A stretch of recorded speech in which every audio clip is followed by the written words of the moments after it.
Howdy ho. Bet you're wondering who I am. Name's Peter.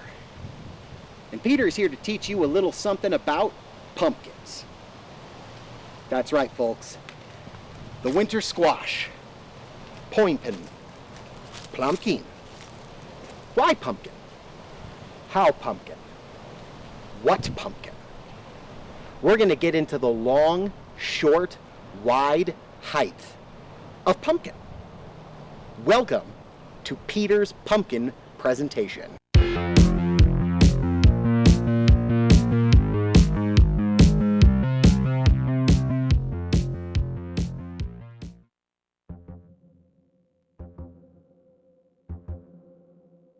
Pompon. Cucurbita. Popocun. Grows forth round. All of these words have been used to define history's most heralded of gourds. The pumpkin. Have you ever just looked at a pumpkin?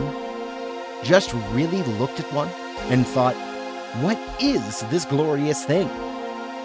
They entrance us. They fill our bellies. And even at some times, they frighten us. What is it about this radiant ball of orange? Why do we associate it with so many times of jubilant celebration? How did we get here? These questions never stop spinning around in my tender subconscious, causing me great agony and sadness. I have to understand the dimensions. I have to come to know. Pumpkin!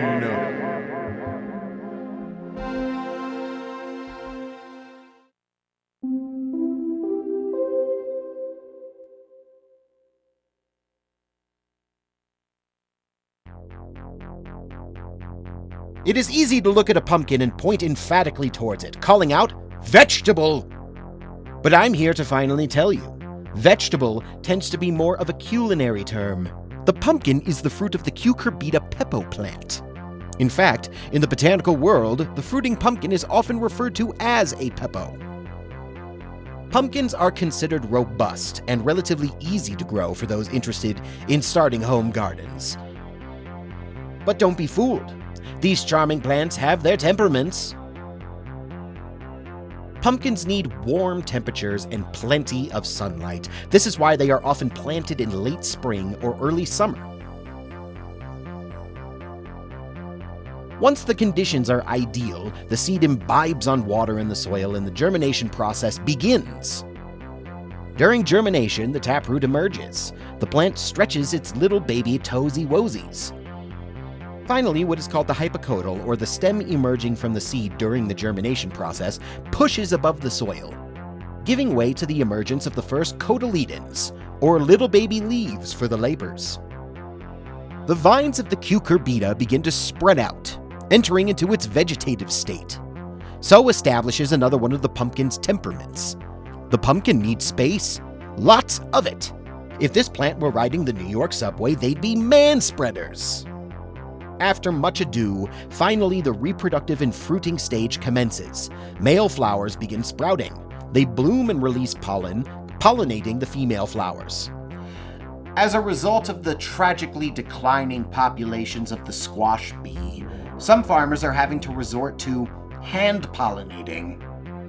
Sign me up for that job. The ovary of the female flower begins to grow and produce a pepo.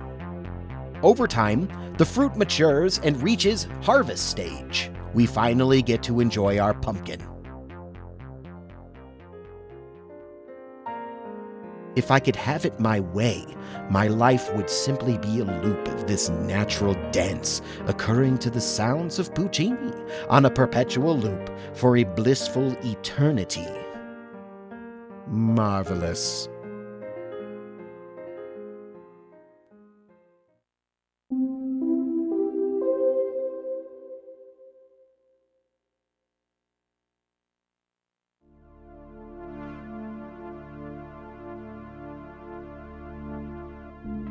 The question remains, Was there ever a time where pumpkins were not being cultivated en masse through human ingenuity and interference? Were pumpkins ever wild? Yes, my people, there indeed was a time where Cucurbita pepo grew wild. In fact, to this day, there is thought to be a certain genetic distribution in the lower Americas that do.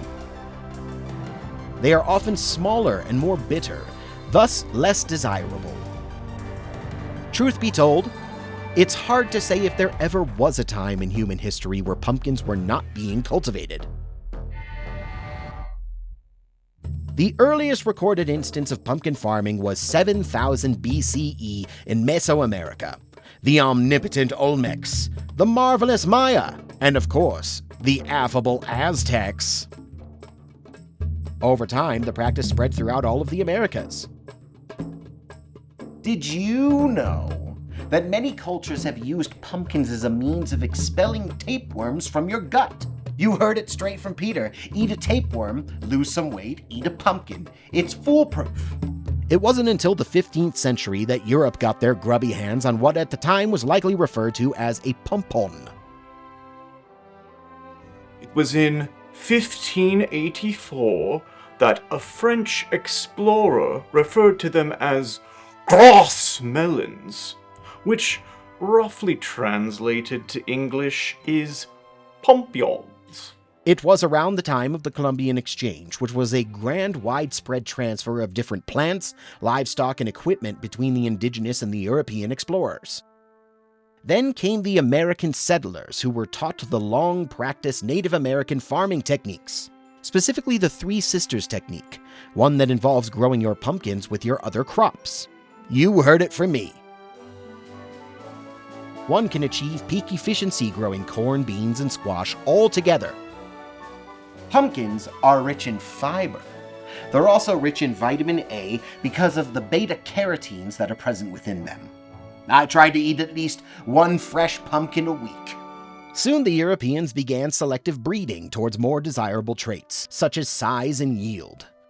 There's nothing more handsome than a giant pumpkin.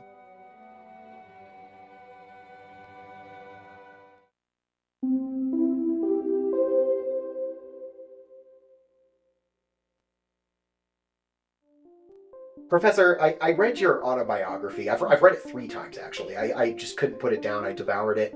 And I know that you've gone through some really difficult times. All 3 of your children died in an acid attack.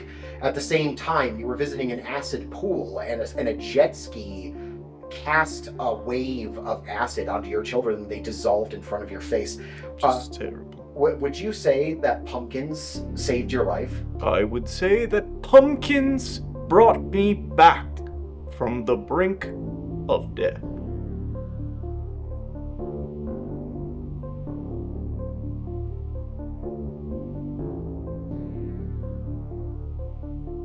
Do you need to take a break?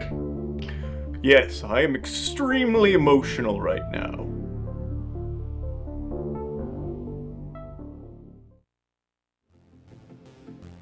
You know, many people look at human history and they see the dog as man's best friend. And why not? The dog has always managed to see through its duty as our most loyal, loving friend. Come here, boy. But let me pose this question to you, my dearest friends.